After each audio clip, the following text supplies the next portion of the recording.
Bonjour Céline, Salut Hayek. ça va? Ça va. Ça me fait plaisir d'être là, ici avec toi. Pareillement, ouais. Est-ce que tu pourrais dire où on se trouve en fait actuellement? Alors là, je t'ai emmené à l'étang d'Ourbine, qui est un lieu que j'affectionne, qui est très joli. Voilà, c'est apaisant. En même temps, on a pu avoir l'occasion de boire un petit verre sur l'eau, en pilotis. C'est assez naturel, c'est un cadre qui a été préservé.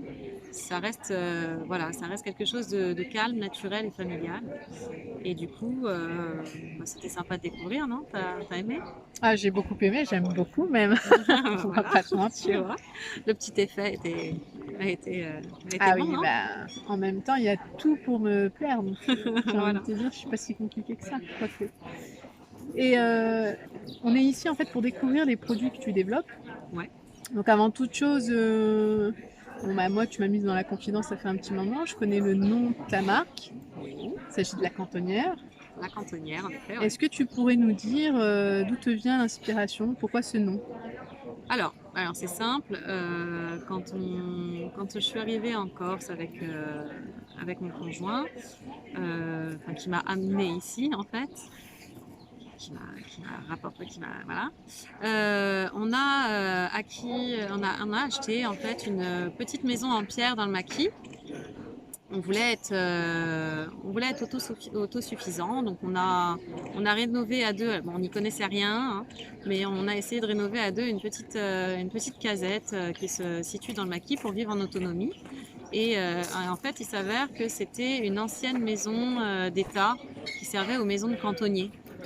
Et du coup, on appelle ça la Casa di Cantanera, mais je trouve que la maison du cantonnier, c'était pas assez féminin à mon goût. Et puis en français, la cantonnière, ça désigne autant la maison que la femme qui y vit et qui y travaille. Donc j'ai trouvé que c'était un joli petit clin d'œil, voilà, de mon lieu de vie, tout simplement. Et en même temps, ça représentait quelque chose d'assez féminin. Et puis il y avait un petit côté un peu bonne maman, laitière, enfin quelque chose d'assez familial qui, C'est assez réconfortant. voilà, d'assez réconfortant dans le, je sais pas, enfin, pour moi en tout cas, dans le titre, dans le nom, ça me faisait ça et je me suis dit c'est ça. Voilà. Tu viens de mentionner le fait que vous avez développé une maison autosuffisante, donc Ouais. on en a parlé, on aura l'occasion de découvrir un petit peu. Oui, bah ça, on ira, enfin toi, tu connais, mais pour les autres, j'emmènerai et on fera une autre vidéo juste pour ce sujet, pour vous montrer un petit peu comment deux artistes à la base qui n'y connaissent rien ont essayé de faire avec les moyens du bord en se retroussant les manches pour essayer de créer un petit lieu de vie. C'est pas évident, vous verrez, c'est pas évident tous les jours, et ça n'a pas été toujours facile, mais en tout cas, je pense que voilà, on a essayé comment on dit, on avait des rêves et on a essayé de faire en sorte qu'ils se réalisent, ou en tout cas, on a essayé, voilà, je pense que c'est pas mal. Bah oui, moi en tout cas j'ai beaucoup aimé, j'aime beaucoup. Et il y a quelque chose qui est intéressant, c'est que tu es dans cette conception personnelle des choses. Ouais. Donc d'ailleurs c'est toi-même qui as réalisé le logo, les étiquettes. Est-ce que tu peux nous raconter, nous parler un petit peu du processus? Est-ce que c'est compliqué? Bah, comme, Comment tu as euh, procédé? alors déjà à la base, là par contre je pars pas de nulle part, j'ai fait des études en art. À la base je suis artiste, donc c'est vrai que déjà cette fibre. Bon, après je suis pas graphiste, je suis artiste, donc ça n'a vraiment rien à voir, mais au moins j'ai ce goût pour l'image, ce goût pour L'esthétisme. l'esthétisme, etc. Et je sais ce que je veux. Donc déjà à la base c'est ça, c'est que je savais ce que je voulais. Donc je voulais que mon logo représente, que ma marque, donc la cantonnière, représente une femme forcément, vu que ça va être quelque part ma société, mon petit bébé, et que ça représente quelque chose d'assez bucolique, poétique, que ça représente l'apiculture, que ça représente aussi mon goût pour les herbes, la nature, etc. Parce que je savais que par la suite j'allais être amenée à développer une gamme justement sur tout ce qui est herbes médicinales, aromatiques, etc. Donc je voulais vraiment que ça relie ça. Donc le procédé, voilà, il y a l'image du départ, parce que c'est quelque chose qui m'a travaillé quand même pendant un an, où je revoyais les choses, etc. Déjà mentalement, on s'imagine, quand on le fait, quand on le dessine, ensuite on s'imagine, ça réalise pas, ça représente pas forcément ce qu'on avait dans la tête, ou alors il y a des petites choses à corriger, des choses qui ne vont pas. Donc déjà là-bas, j'imaginais voilà, une femme de profil, dans une robe un peu simple mais jolie, donc Vaporeuse. en vaporeuse, en ombre bien sûr, donc la femme en noir et le fond en blanc, ça a toujours été. Puis j'imaginais avec le doigt comme ça, ou comme ça, avec une petite abeille, puis voilà, dans une espèce d'élan avec le vent et un bouquet d'herbe à l'arrière. Seulement quand on le fait en logo, enfin quand c'est en grand dessin ça va, mais on s'imagine qu'un logo il peut être de cette taille-là, bon on voyait plus rien. Donc du coup on se dit on va prendre le buste, on prend l'abeille, on peut pas mettre deux mains avec un bouquet de fleurs là, c'est un peu cruche. Donc je me suis dit on n'a qu'à lui mettre un peu dans les cheveux, puis ça fait un peu le cliché de la fille qui s'est roulée dans le foin et qu'on a un peu partout dans les cheveux. Seulement là je mettais des petites brindilles, des petits trucs. Donc je l'ai dessiné et à main levée, et je voulais qu'il y ait un petit côté comment dirais-je, que ça soit encerclé, que ça soit pas vide en fait, mais je voulais un cercle ouvert, et ça me faisait penser aussi à la lune. Donc il y avait un petit côté poétique. Je me suis dit voilà, et on ouvre devant, comme ça c'est l'avancée vers l'avant, enfin tout ce symbolisme un peu. Donc c'est quelque chose qui voilà, j'essaie de réfléchir au même temps au symbolisme du dessin, etc. Mais ça c'est dans ma formation initiale, donc voilà. Donc le cercle qui représente la lune, la féminité avec la femme dedans, les cheveux, vous voyez, les abeilles qui s'envolent et qui ont la possibilité de s'échapper de la petite ouverture qu'on a laissée dans le cercle, et en même temps cette possibilité d'aller vers l'avant, c'est-à-dire de bâtir, de construire, d'avancer. Donc voilà, le logo s'est construit comme ça. Ok, donc à la fois artiste et apicultrice. Ouais, et j'espère bientôt herboriste. Bientôt herboriste, mais ça tu auras l'occasion de nous expliquer, parce que tu prévois justement de... Je prévois une formation, enfin des études. Voilà, je suis quelqu'un qui aime bien ne jamais cesser d'étudier. Et du coup, je suis passionnée par les plantes, un petit peu autodidacte dans ce domaine, mais il me manque quand même quelque chose de plus... un savoir, et surtout des choses fiables. C'est-à-dire que j'ai pas envie de faire n'importe quoi. Parfois, on croit savoir, mais c'est bien d'assurer aussi derrière. Et du coup, oui, si je peux faire des vraies études d'herboriste par correspondance, bien sûr, parce que je suis maman, j'ai 3 enfants, donc entre ouvrir une société, s'occuper de 3 gamins, vivre de façon autonome, ça représente beaucoup de travail aussi. Puis en plus, il n'y a pas d'école d'herboriste en Corse, donc si je peux faire ça en parallèle par correspondance, renforcer mon savoir et apprendre d'autres choses, oui, je le ferai, et je suis déjà pressée. Déjà super pressée. Donc naturellement, tu es beaucoup dans la conciliation, parce qu'on voit que tu arrives à concilier aussi bien le fait d'être artiste et apicultrice, mais on va dire sur le terrain, tu t'occupes également de tout ce qui concerne la commercialisation de tes produits, les étiquetages, tu es maman, tu es mariée, tu as une maison dite autonome. Ça fait quand même beaucoup. Comment tu parviens à jongler entre tout ça? Je cours. Oui. Je cours. Je dors pas beaucoup. Voilà, non, alors tout le monde me dit oui, j'entends, c'est une question d'organisation. J'aimerais bien qu'on me donne le mode d'emploi, parce que je suis un peu désorganisée, et je pense que ça pêche à certains moments. Ça pêche même, voilà. Parfois, j'oublie des choses et tout. Donc c'est vrai qu'il faudrait que je pense aux petits. On me dirait, moi je mets des post-it, moi je fais ci, moi je mets des rappels sur mon téléphone. Oui, moi aussi je mets des post-it, mais je les regarde jamais. Moi aussi je mets des rappels sur mes téléphones, mais quand ils sonnent, j'ai OK, je suis en train de faire autre chose, donc j'appuie sur le bouton, puis ça rentre par là, ou ça passe par là, ça ressort automatiquement. Donc en fait je cours et je dors peu. Donc si j'apprenais à m'organiser un petit peu plus, je pense que je pourrais un peu mieux m'en sortir. Mais pour le moment, c'est juste ça. Je pars un peu dans tous les sens, mais au bout d'un moment, les pièces du puzzle, même si on commence un peu, voilà, ça s'assemble quand même. Je pense que après, c'est chacun son organisation, sa façon. C'est une organisation bordel, mais pour le moment, ça fonctionne. C'est un bordel organisé. Voilà, c'est un peu ça, un petit bordel organisé. Et bientôt, je vais essayer de prendre sur moi et faire une formation on organise un peu plus Mais ça, je sais pas si ça va être possible. On verra. Ça, c'est selon mon caractère. Si j'y arrive, ça va être plus dur que de faire des études Nouveau d'herboriste. challenge. Nouveau challenge, voilà. Prochain Nouveau challenge après la formation en herboriste, Bah, je me dis, voilà, l'organisatrice. organisatrice de mon propre planning. Voilà, pas celui des autres. Mais bon. Alors, le métier d'apiculteur, on en entend parler, on sait que c'est un métier qui est très difficile, qui est beaucoup plus masculin que féminin. Ouais, tout à fait. D'où t'es venue l'envie et quelles sont les plus grandes difficultés auxquelles tu es confrontée dans ce métier? Alors, d'où m'est venue l'envie? L'envie, déjà, j'avais envie de travailler dans la nature. J'avais envie de faire un métier qui ait du sens, tout Oui. simplement.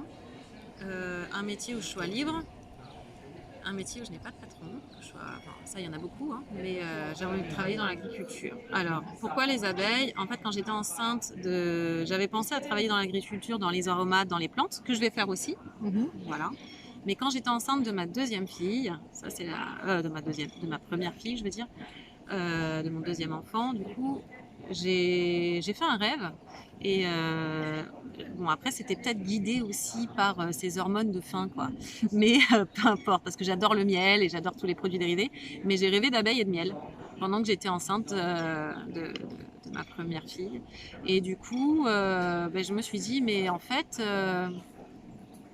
pourquoi ne pas être apicultrice? Je me suis vue en fait avec des abeilles, en train de manger du miel, avec des abeilles, etc. Faire ce métier quelque part. Enfin, les rêves sont toujours décousus, donc après, il faut les interpréter. Bien sûr. Mais j'en ai rêvé. Voilà. Et du coup, je me suis dit, pourquoi pas?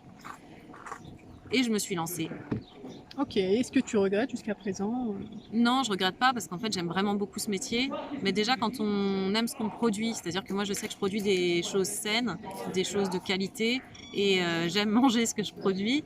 Donc après, bon, j'aurais pu avoir une phobie des abeilles, etc. C'était plus ça que j'appréhendais au départ parce que je savais que j'aimais le miel, je savais que j'aimais la propolis, je savais que j'aimais le pollen, etc. Même si j'en fais pas, mais que ça sent bon une ruche. Enfin voilà, vous ouvrez une ruche, ça sent bon quoi. Il n'y a rien de sale, c'est parfait. Enfin, vous voyez, les alvéoles, la cire, les odeurs et tout, tout est parfait. C'est pas de l'agriculture sale, même si je considère qu'aucune agriculture n'est sale. Mais là, c'est quelque chose.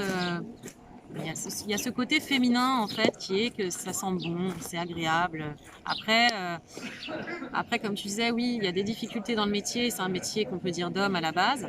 C'est pas sexiste, hein, pas du tout. Je m'en suis rendu compte que vraiment, oui, il y a un côté, mais tout simplement parce qu'il faut de la force physique et qu'il y a beaucoup de manutention.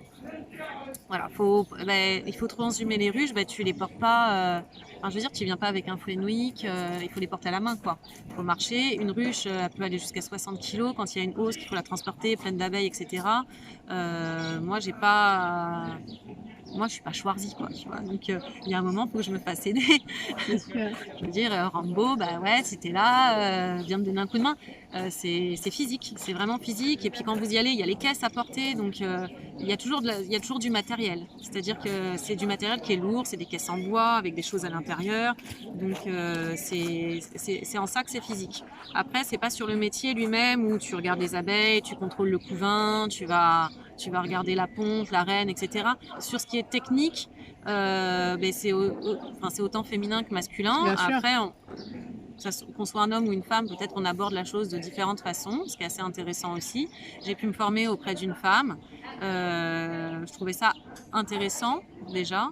Et j'ai pu aller voir aussi comment fonctionnaient d'autres apiculteurs, des mecs. En fait, je pense que là-dessus, homme ou femme, il n'y a pas vraiment de différence. C'est plutôt que les femmes, j'ai remarqué, enfin en tout cas moi, de ce que j'ai vu, la plupart des femmes font beaucoup de produits dérivés. D'accord. Alors que les hommes produisent le miel. Voilà, sont axés purement sur le miel, sur le miel. produit brut. Voilà, le produit brut. Alors que quand vous allez dans des trucs où il y a beaucoup de femmes, les apicultrices font des produits dérivés, et en général, ce sont les femmes d'apiculteurs aussi.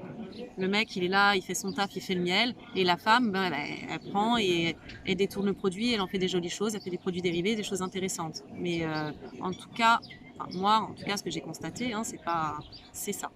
D'accord. Petite question, tu as des ruches, je suppose. Est-ce que tu peux nous en parler et nous dire quels sont les milieux que tu privilégies pour la production? Comment tu t'organises? Alors, la production, c'est simple, faut suivre la nature. Donc, la production, quand c'est la période du maquis de printemps, il faut les mettre en montagne au début du printemps. Ensuite, il y a le printemps tout court, ça c'est plutôt en littoral, parce que tu dois suivre les floraisons en fait, hein. Tu dois suivre la nature, les floraisons. Donc ensuite, moi je les mets sous clémentinier. Après, il y a aussi d'autres fleurs qui fleurissent dans l'environnement des clémentiniers, mais je les mets sous clémentinier. Ensuite, une fois que le clémentinier est fini, ça va être la période du châtaignier. Donc du coup, il faut les retranshumer, les remonter en montagne. Après le châtaignier, tu peux avoir du miela, mais ça, c'est pas tous les ans. Le miela, c'est autre chose. Le miela, c'est pas du miel, ça dépend ça passe par l'intermédiaire d'un autre insecte, donc ça dépend. De toute façon, le miel, c'est pareil, c'est pas tout le temps. Enfin, c'est pas une valeur sûre. Hein. C'est pas parce que vous les mettez sous châtaignier qu'il va y avoir du châtaigneret. Comme je dis, il faut que toutes les conditions soient réunies. Une certaine hygrométrie, une certaine température, pas de vent.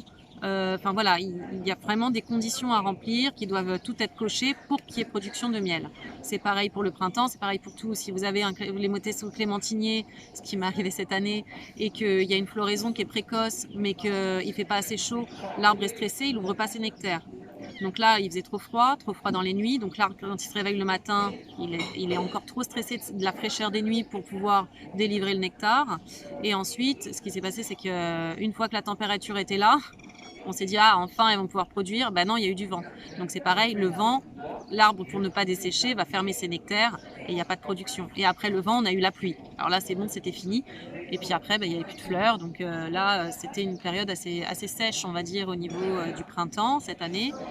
Là, je suis en train de les monter sous châtaignier. On va voir ce que ça donne. Il y a eu de la pluie. S'il se met à faire chaud, il y a possibilité de faire du châtaignier. Mais encore faut-il que toutes les conditions soient réunies.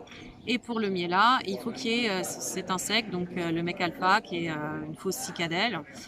Voilà, et cet insecte va aller taillader les ronces, prendre des sèves, des résines, etc. Et ensuite, il va sécréter une espèce de substance que les abeilles vont venir récupérer pour fabriquer le miel. Donc ça dépend de si cette petite bête est là cette année-là ou pas. C'est fragile, c'est pareil. Ensuite, nous avons, selon là où on les met, on peut avoir du miel de lierre, on peut avoir du maquis d'automne, qui est principalement de l'arbousier, qui a un miel assez amer, assez astringent sur la langue. Donc moi je suis pas fan, il n'y a pas beaucoup de gens qui le sont, il y a quelques amateurs, hein, mais celui-ci, soit je le laisse aux abeilles, soit j'en prends pour qu'elles aient des réserves pour l'hiver, soit je le prends pour faire soit mon hydromel ou soit du vinaigre. Mais en tout cas, voilà, c'est pas une science Exact. Et il faut suivre les floraisons et il faut transhumer. Ok. Et alors là, j'ai deux questions par rapport à ce que tu viens de dire. C'est donc, si j'ai bien entendu, tu proposes surtout du miel de châtaignier, Ouais. du miel de printemps et parfois, si la chance te sourit, du miela. Voilà. Ok. Et si la chance me sourit, du maquis de printemps. Du maquis de printemps, très bien. L'autre question, c'est que tu évoques le terme de transhumance. Est-ce que tu peux expliquer rapidement en quoi consiste la transhumance? Ouais, il commence à pleuvoir, donc désolée. Hein. Oui, encore s'il peut pleuvoir de temps en temps. Les transhumances, les transhumances se font la nuit quand toutes les abeilles, les butinoses notamment, sont rentrées à la ruche, puis avant de dormir à la maison. Donc on les fait de nuit, on en fume. Mais qu'est-ce que c'est qu'une transhumance? Mais c'est quand en gros, c'est quand tu déplaces ton cheptel, que ce soit ton cheptel d'abeilles ou ton cheptel de brebis, etc., d'un lieu à un autre pour suivre la floraison ou des brebis quand la période est sèche en plaine et qu'il fait trop chaud, vous les montez en montagne pour qu'elles aient de quoi paître. D'accord. Là, c'est un peu pareil pour les abeilles. Vous les bougez pour qu'elles aient de quoi manger, tout simplement. Et puis accessoirement, produire pour nous. Ok, très bien. Parce que c'est vrai que le terme de transhumance, on peut l'entendre et on peut ne pas le connaître. Oui, c'est vrai. Et connaître le principe. La question suivante, elle est assez simple. Donc, on en a discuté, donc je suis un peu au courant. Tu es très attaché à la notion de production artisanale et tu as tes produits qui sont labellisés AOP, AOP de Corse. En quoi c'était essentiel pour toi d'être dans cette démarche-là? Alors déjà parce que je débute Donc pour moi, c'était assez réconfortant de savoir que mes produits étaient contrôlés. Enfin, réconfortant, oui ou non, mais je veux dire, j'avais besoin de savoir que je faisais des produits de qualité. Moi, mon objectif, c'est de produire des produits de qualité, de proposer à mes clients et aux gens qui me soutiennent, etc., ou ma famille, parce qu'au départ, bon, bah voilà, on sait pas trop, mais à qui on va, si on va vendre ou si ça va être exclusivement familial. Mais même pour moi-même, hein, quand je fais des produits, je veux qu'ils soient bons et qu'ils soient sains. Hein. Donc l'AOP garantit ça, c'est-à-dire que quand vous vous mettez dans un AOP, vous garantissez, vous remplissez une charte de qualité et vous êtes contrôlé. Donc c'est-à-dire que il y a un contrôle fait sur les produits qui garantissent leur qualité et en plus il y a le côté aussi rassurant de savoir que c'est un syndicat, c'est une association qui regroupe plusieurs apiculteurs et du coup j'avais l'impression que même si j'étais seule et isolée, quelque part je faisais partie d'un groupe quoi. Enfin, c'est assez important. Enfin, je veux dire, quand j'ai des problèmes, quand je me pose des questions, l'AOP, je les appelle et ils me répondent. J'ai toujours quelqu'un au bout du fil. J'ai quelqu'un au bout du fil qui peut m'expliquer certaines choses. Je m'interroge, ben on va me répondre. Je peux aller les voir. Et, enfin, voilà. Là, j'ai eu un problème sanitaire. Ils ont fait venir le vétérinaire. Tu vois, il y a toujours ce truc de psychologique de savoir que tu n'es pas seul et que si tu as des questions à poser, tu peux aller les poser à des gens qui sont qualifiés. Voilà, donc pour moi c'était important. Et psychologiquement et pour la qualité de mes produits, ça garantit une certaine qualité quand même. Voilà, c'est vraiment que tu voulais t'inscrire dans tout ce qui était quand même qualitatif. Oui, forcément, j'ai envie de faire, enfin je veux dire, j'aime le beau, j'aime le bon. C'est bête, mais je suis artiste aussi de base, j'aime la beauté, j'aime les choses belles, j'aime les choses bonnes et saines. Donc forcément, et je trouve que c'est un engagement. On en a déjà discuté aussi, hein, parce qu'on a cette curiosité, on échange. Ouais. L'importance des abeilles dans l'écosystème. Les gens ne s'en rendent pas forcément compte, mais tu m'avais déjà évoqué le fait que certains propriétaires qui te laissent des parcelles de leur terrain ou de leur propriété pour que tu puisses poser tes ruches étaient très satisfaits et voyaient une amélioration. Est-ce que tu peux expliquer un petit peu aux téléspectateurs, aux gens qui sont intéressés, en quoi c'est essentiel de développer et de pérenniser ce système-là? Alors, déjà, il faut savoir que les abeilles, il y en avait beaucoup plus avant, avec tous les pesticides, les bouleversements climatiques. Ça a mis à mal la vie des abeilles, hein, on ne va pas se leurrer. Et c'est important, donc, le travail d'apiculteur, justement, pour préserver les abeilles. C'est-à-dire que je pense que s'il n'y a plus d'apiculteurs, il n'y aura plus beaucoup d'abeilles, sincèrement. Même quand on dit, mais oui, mais bon, moi, il y a des essaims qui viennent dans mes volets, etc., c'est des essaimages d'apiculteurs. Voilà. Hein, moi j'ai des ruches qui essaiment de temps en temps, elles vont aller se loger dans les volets des gens ou dans un arbre, peu importe.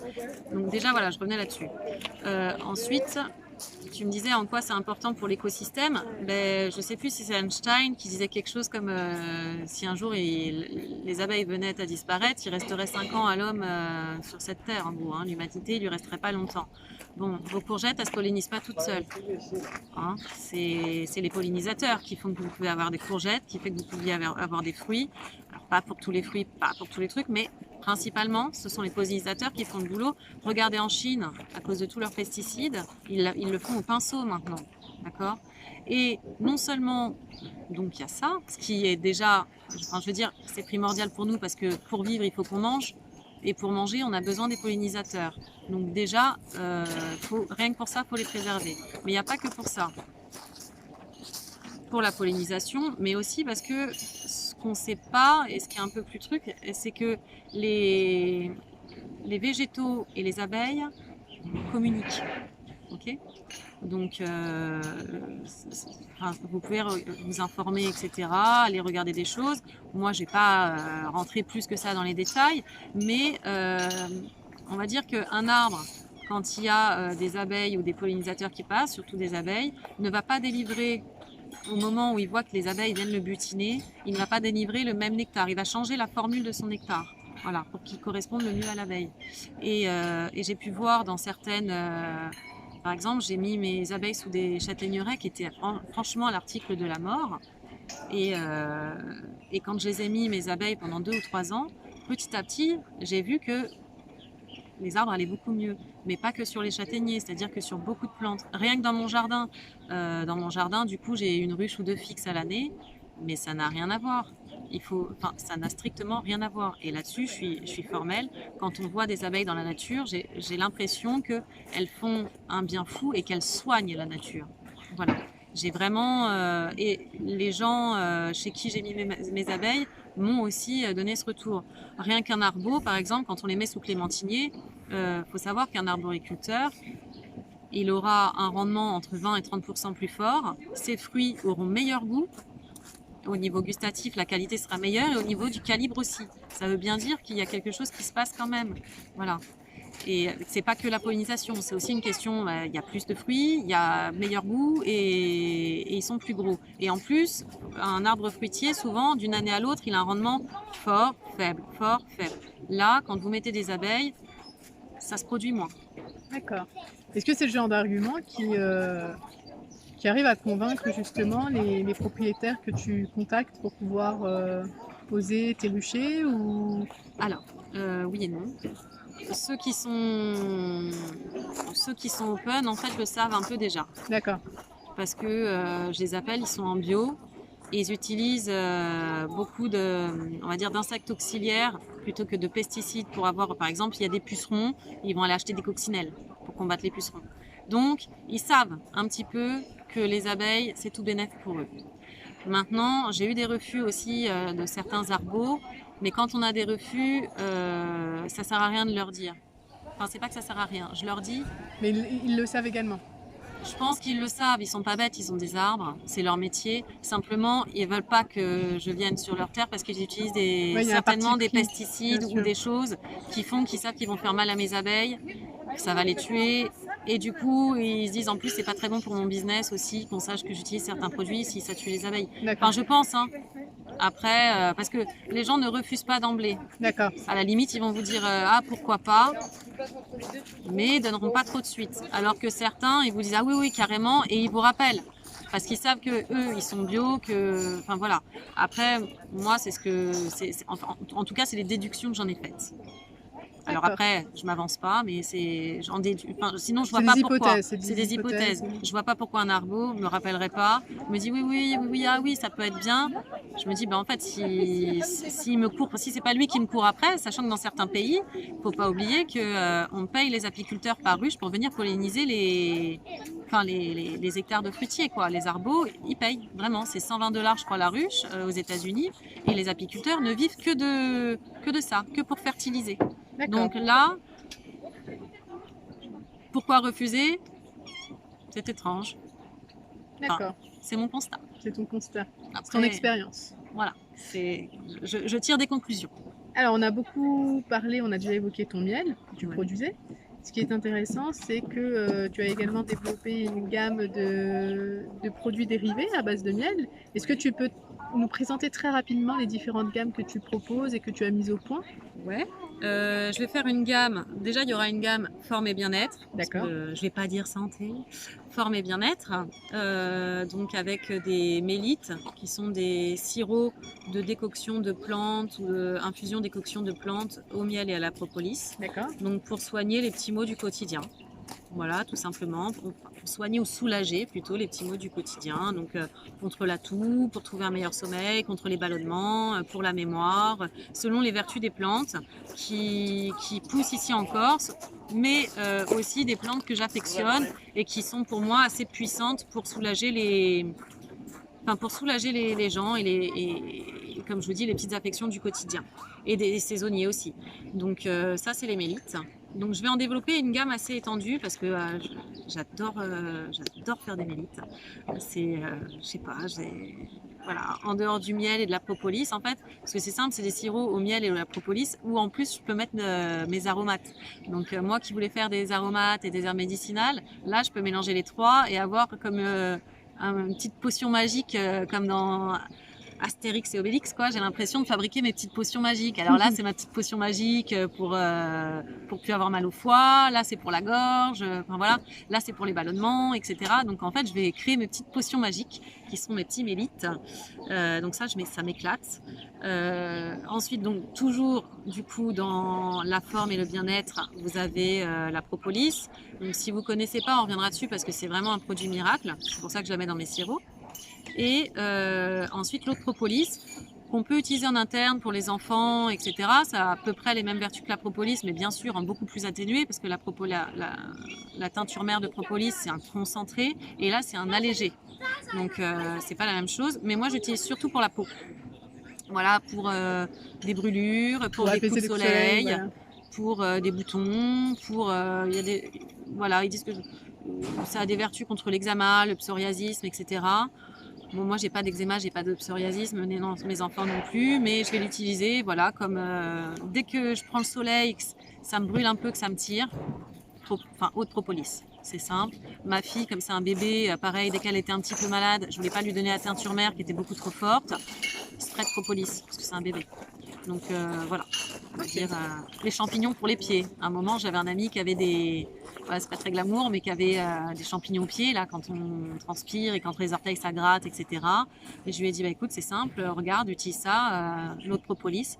Il en a mis pendant plusieurs jours et ça a soigné ses champignons. Enfin, voilà, c'est des petits trucs comme ça. Donc ça, c'est pour tout ce qui est santé et forme, bien-être, etc. Ensuite, il y a le petit côté gourmand, faut pas oublier. Donc il y a le miel. Je fais de la confiture de lait de brebis aussi au miel et au sel, à la fleur de sel. Donc ça, c'est le petit côté gourmand. Et puis en plus, j'en ai pas vu ici. C'est surtout ça. C'est un produit qui est plutôt, je sais pas. J'en ai vu beaucoup en Normandie ou dans le nord de la France. Mais ici, en fait, les gens ne connaissent pas. Donc j'avais envie de faire découvrir parce que je trouve que c'est super bon. Après, on verra si ça fait mouche ou pas. Et j'adore la moutarde. Et la moutarde au miel, c'est pareil, c'est un truc pour moi, c'est juste une petite tuerie parce que j'aime bien faire l'alliance des choses paradoxales, donc entre le petit côté piquant et la force de la moutarde là, qui pique le nez, et ensuite avec ce petit goût qui adoucit la gorge du miel. Je trouvais que la complémentarité... ça faisait un petit mélange tonique en bouche et c'était assez sympa. Donc je vais en faire plusieurs. Pareil, il y en a où je vais mettre des aromates parce que je fais pousser de la sarriette, j'ai du thym, voilà. Là j'en ai fait une à la sarriette parce que la sarriette c'est pareil pour moi au niveau culinaire, c'est mon aromate chouchou, on va dire. Et puis après je vais décliner. Comme pour les mélites, après il y aura une gamme de plus en plus large. Puis il y aura ce phare, voilà, ceux qui marchent le mieux. Et puis pour les courageux, les audacieux, d'autres trucs un petit peu plus strange, un petit peu plus étonnants, pour ceux qui veulent s'aventurer. Puis voilà. Et il y a l'hydromel aussi, pour les gourmands. Et également, si je me souviens bien, des infusions. Les infusions. Alors ça, oui, par la suite, on va développer. Pour le moment, j'ai pas encore de terrain... Ça, je le fais à la commande pour les gens qui savent que je peux leur faire des infusions. Donc voilà, je fais pousser des herbes, des plantes, etc. Et je vais aussi cueillir dans la nature. Donc j'ai des clients qui m'achètent déjà du miel et tout et qui n'aimaient pas les infusions.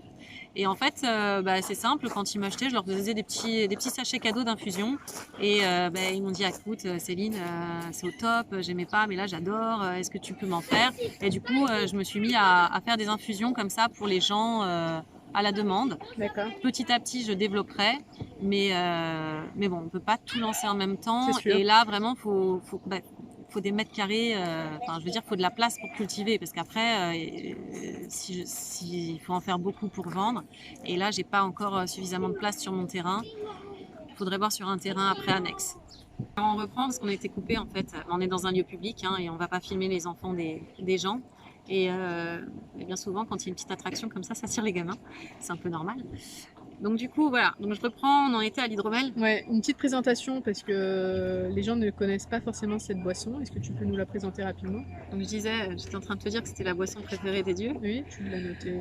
Donc forcément ma boisson préférée aussi. Non, je plaisante, mais oui, c'est un vin de miel. Donc c'est un apéritif qui se boit très frais. et c'est bon quoi. Enfin, à part ça, si vous connaissez pas, j'en vends, achetez. Si vous Voilà, voulez découvrir, découvrez. découvrez. Mais c'est une boisson qui est, ouais, qui est assez surprenante, qui est super bonne, qui est assez, c'est forcément fruité, c'est forcément un petit peu sucré ou pas, ça dépend des miels. Donc, euh, donc il faut découvrir et ça se boit vraiment très très frais en apéritif. Moi je trouve ça étonnant et super sympa. Donc pareil, donc je fais l'hydromel. Il n'aura pas forcément le même goût d'un miel à l'autre, comme je l'expliquais. Et en plus, après, j'aimerais développer les mélomiels, qui seront des hydromels avec des fruits, donc une fermentation de fruits et de miel, ou d'aromates. Voilà, je peux faire par exemple un mélomel ou un hydromel au romarin. Voilà, c'est un truc j'ai envie de tester. Pour le moment, j'ai pas assez de miel en grande quantité parce que je vends le miel, je vends quasiment tout le miel pour le moment que je fais, comme j'en ai pas en grande quantité. Et là, pour faire de l'hydromel, il faudrait que j'acquérisse encore plus de ruches. J'ai fait mes petits essais parce que j'adore faire mon apprenti sorcière et voir si je suis capable. J'ai vu qu'il était bon. Quand j'aurai plus de miel, j'en referai encore plus et je testerai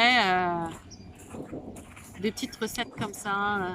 Je suis créative, quoi. Je suis artiste à la base, donc on va essayer. On s'inquiète pas, c'est On s'inquiète pas, ouais, c'est bon. Ben, vous pouvez vous inquiéter quand vous goûtez après, mais sinon, j'ai les idées.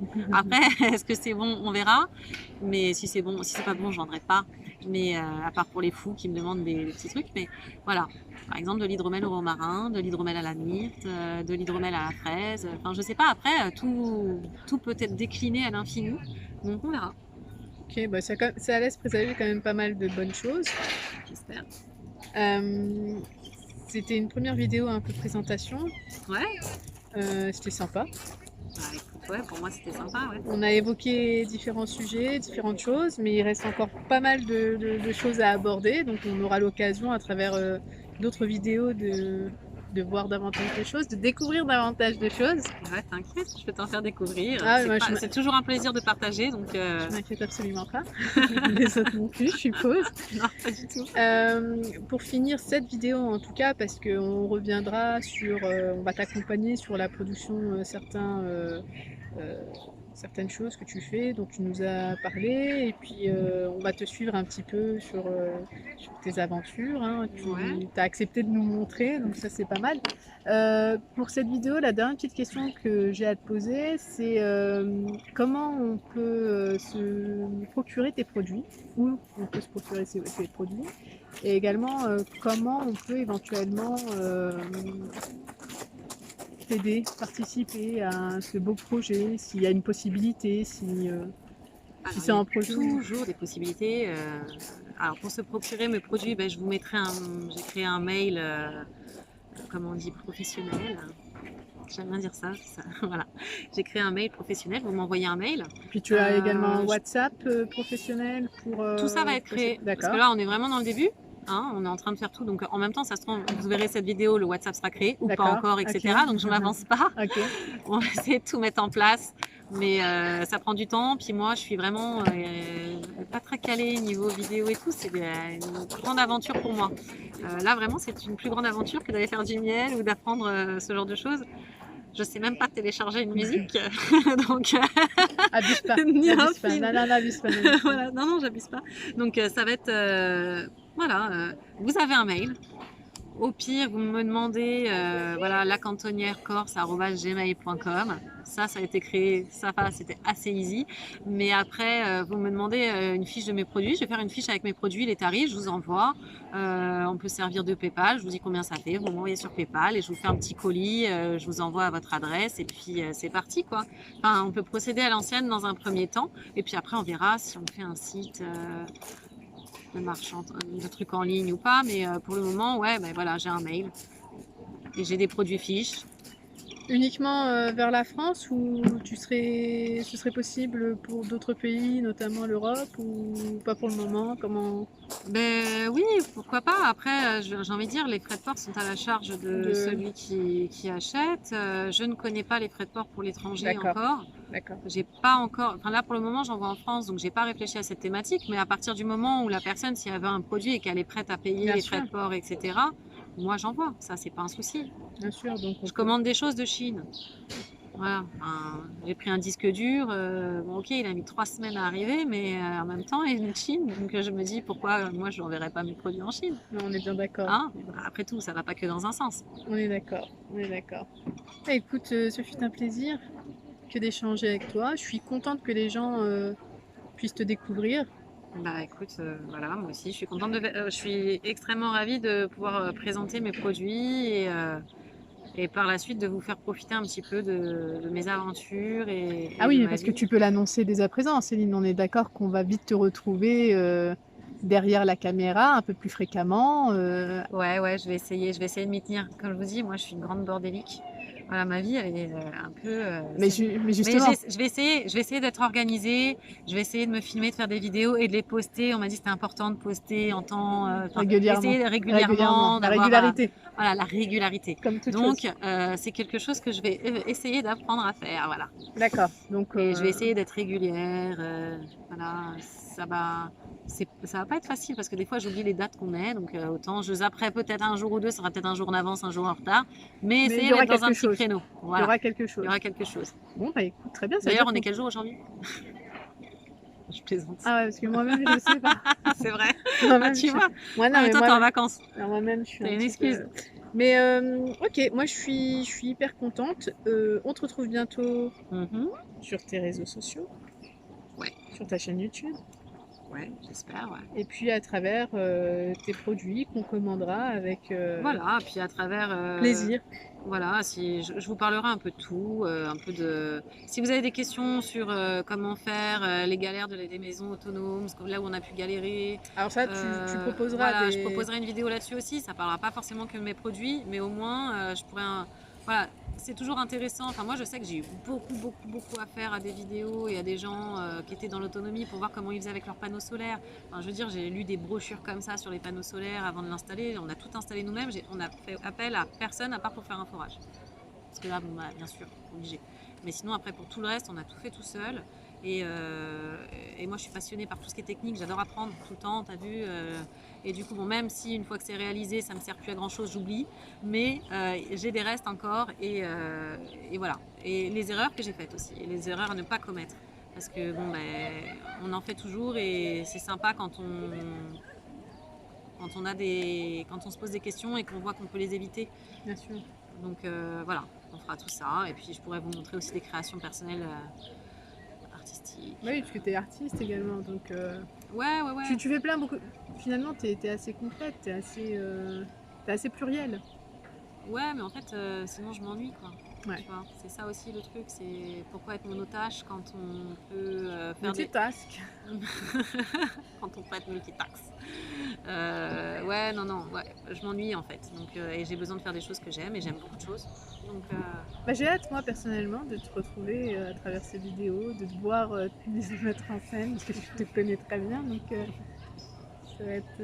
tu vas rire. Non, bah bien sûr, comme d'hab. Voilà. C'est-à-dire que... Non, mais je vais être sérieuse, t'as vu là, je me tiens bien, je suis sérieuse. Ouais, je vois ça, je vois ça. Je suis bien assise et tout, je parle bien. Comme d'habitude. Oui, non, ça c'est sûr. Ah. Voilà. Sur ce, je vous dis salut. Au revoir et à bientôt. Ouais, à bientôt. Bah ouais, à très bientôt. À très bientôt. Tu ne Allez, t'oublies pas. là, parce que sinon on va pas s'arrêter, tu vois, ça va devenir. Vas-y, viens, on se un lève peu là long. en plus. Bon, bah écoutez, la cantonnière vous dit au revoir et puis je mettrai mon petit mail qui défile si j'y arrive là en bas de la vidéo. Voilà. Ou tout simplement, Au début. les informations à propos, on les retrouvera sur Ouais, ta aussi. chaîne et sur tes réseaux sociaux. Why not, on verra en fait, on n'y est pas encore. Là, je fais les prémices. Première vidéo, on verra ce que ça donne. On vous retrouve bientôt. Ciao.